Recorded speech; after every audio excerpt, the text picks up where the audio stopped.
Hello अस्सलाम वालेकुम प्यारे लोगों, कैसे हैं आप। आज हम बना रहे हैं आलू कढ़ाई। जब आपके घर में चिकन भी ना हो और कोई सब्ज़ी भी ना हो तो फिर आप ये आलू कढ़ाई ज़रूर बनाएं। और 1 किलो मैंने आलू लिए हैं, इनको मैंने छीला नहीं। इसलिए नहीं छीला कि ये हम इसकी लुक इस तरह से नज़र आएगी कि हमने जैसे चिकन पकाया है। तो ये प्याज है ब्राउन, 4 अदद टमाटर, आधी प्याली दही, लहसुन अदरक का पेस्ट और 4 अदद हरी मिर्चें। तो सबसे पहले हम लेंगे एक कढ़ाई। 1 कप मैंने डाला है घी कढ़ाई में, तो इसमें डालेंगे आलू और इनको करेंगे फ्राई।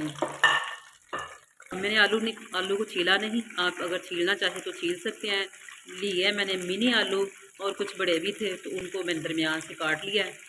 तो आप छोटे अगर मिल सकते हैं तो आप छोटे ले लें। तो इनको 5 मिनट करेंगे हम फ्राई। 5 से 7 मिनट हो गए हैं मुझे फ्राई करते हुए। आप डालेंगे इसमें लहसुन अदरक का पेस्ट। यहाँ थोड़ी सी दरमियान में जगह बना लेते हैं। अब इसमें डाल देंगे टमाटर, 4 अदद टमाटर हैं ये। अब हम इसमें मसाले ऐड करेंगे। हाफ़ स्पून डालेंगे इसमें नमक,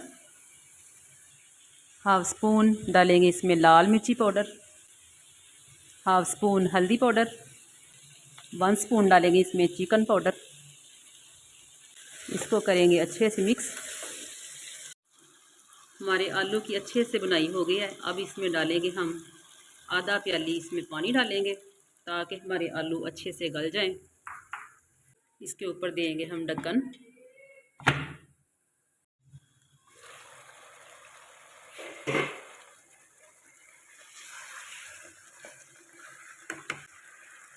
हमारे आलू अच्छे से गल चुके हैं। अब इसमें हम ऐड कर देते हैं दही और फ्राई की हुई प्याज,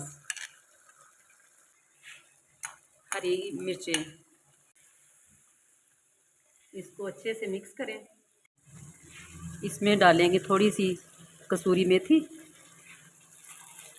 और हाफ़ स्पून डालेंगे इसमें सूखा धनिया और ज़ीरा। इसको मैंने भून के इसको पीसा है। और चूल्हा कर देंगे हम इसका बंद और किसी अच्छी सी प्लेट में या डोंगे में निकालते हैं इसको।